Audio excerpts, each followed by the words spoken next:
Konkani foodies को subscribe करने के लिए रेड बटन को दबाएं और नए वीडियोस के नोटिफिकेशन के लिए बेल बटन को दबाना ना भूलें। अस्सलाम वालेकुम। हेलो फ्रेंड्स, आज हम धान शिकोरी यानी देग का सालन बनाने जा रहे हैं। देग बहुत बड़ी होती है, उसमें शादी का खाना बनता है, इसलिए मैं आपको कुकर में बनाकर दिखाने जा रही हूँ। आप इसे चाहे तो टोप में भी बना सकते हैं। चलिए शुरू करते हैं। अस्सलाम वालेकुम। Hello friends, welcome to my channel Kokni foodies. आज हम बकरे के गोश्त का सालन बनाने जा रहे हैं, जिसे देग का सालन है।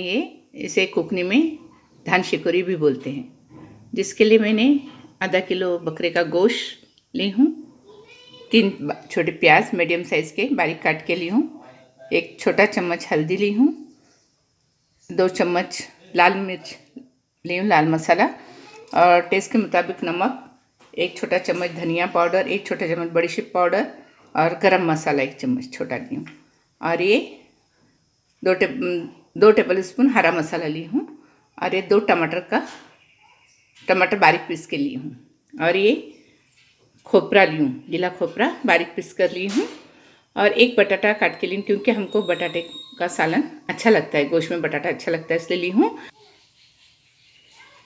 ये ऑप्शनल है, अगर आपको पसंद है तो डालिएगा। हमको गोश्त में बटाटा बहुत पसंद है, इसलिए हमने बटाटा काट के ली हूँ एक ही। अच्छा, मैंने कुकर गैस पे रखी हूँ, तेल भी डाली हूँ, तेल गरम हो चुका है। अब मैं इसमें कटी हुई प्याज डालूँगी।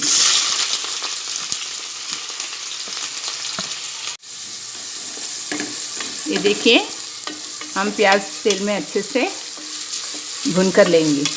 ये मेरे एक व्यूवर की रिक्वेस्ट थी कि उन्हें धान शिकोरी किस तरह बनाते हो बताइए, इसलिए मैं ये बता रही हूँ।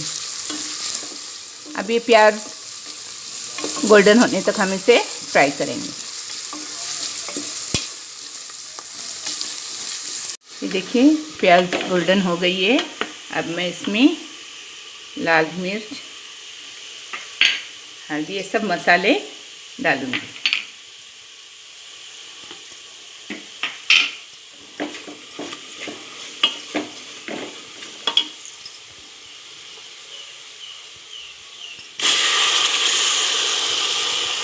ये देखिए, ये हरा मसाला भी मैंने डाली हूँ।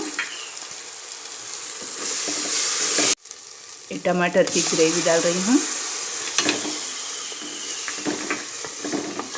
इसको थोड़ा देर भूनूंगी और फिर इसमें गोश्त डालकर भी भूनूंगी। देखिए माशाल्लाह कितनी अच्छी खुशबू आ रही है। ये देखिए, अब मसाला तेल छोड़ने लगा है। अब मैं इसमें गोश्त डालूंगी। ये मैंने धो के रखी हूँ, साफ़ करके धो के रखी। अब मैं इसको मसाले में भूनूंगी। धनिया पाउडर और नमक डालने का रह गया था, वो भी डाल रही हूँ।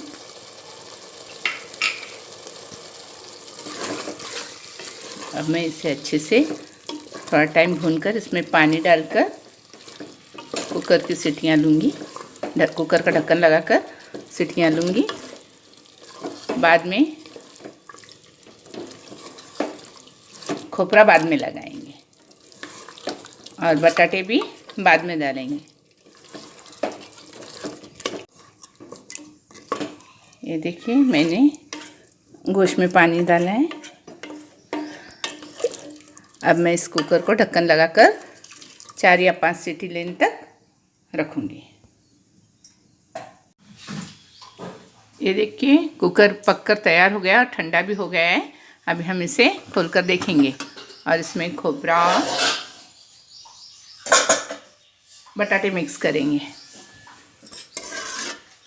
देखिए, गोश्त अच्छे से गल गए हैं। अब मैं इसमें बटाटे डालूँगी। पहले गैस ऑन करती हूँ। अब इसमें मैं बटाटे डालती हूँ।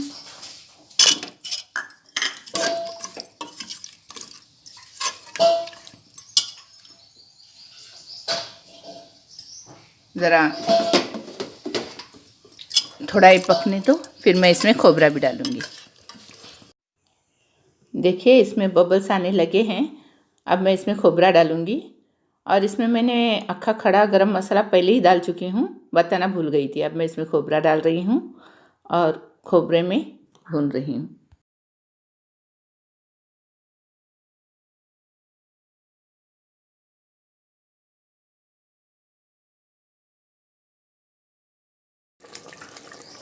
अब मैं इसमें एक प्याली पानी डाल रही हूँ। मैंने बटाटे अब भी डाली हूँ, इसलिए पकने के लिए एक सीटी लेती हूँ। कुकर का ढक्कन लगाती हूँ और एक सीटी लेती हूँ। ये देखिए गोश्त का सालन तैयार हो गया है, कुकर भी ठंडा हो गया है। अब हम इसे खोलकर देखेंगे। ये देखिए सालन बन के तैयार है। अब मैं इसे आपको प्याले में सर्व करके दिखाती हूँ। आप इसे अपने हिसाब से गाढ़ा पतला चाहिए वैसे बना सकते हैं। ये मैंने न ज़्यादा पतला न ज़्यादा गाढ़ा ऐसा बनाई हूँ। इसमें नमक भी बराबर है, आप टेस्ट करके देखिए और उस हिसाब से डालिएगा। अब मैं आपको इसे प्याली में सर्व करके दिखाती हूँ।